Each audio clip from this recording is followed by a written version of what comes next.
Sa isang matagumpay na operasyon, naaresto ng mga operatiba ang isang drug suspect sa Mati City matapos mahulihan ng iniinalang shabu na tinatayang nagkakahalaga ng mahigit 400,000 piso.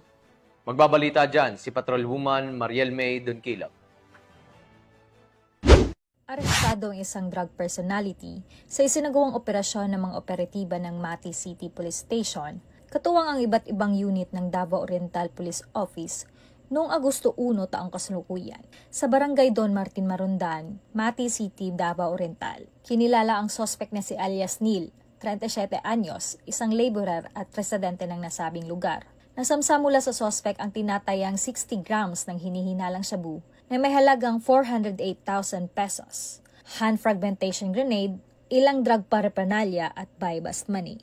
Ang suspect ay naharap ngayon sa kasong paglabag sa Republic Act 9165 o ang Comprehensive Dangerous Drugs Act of 2002 at RA 9516 o ang Unlawful Possession of Ammunition and Explosives.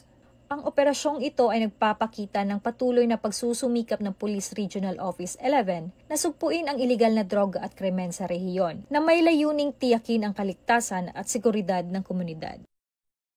Mula dito sa Reon 11, ako ang PNN correspondent, Patrolwoman Mariel May Donkilab, alagad ng batas, taga-taguyod ng Balitang Pulis.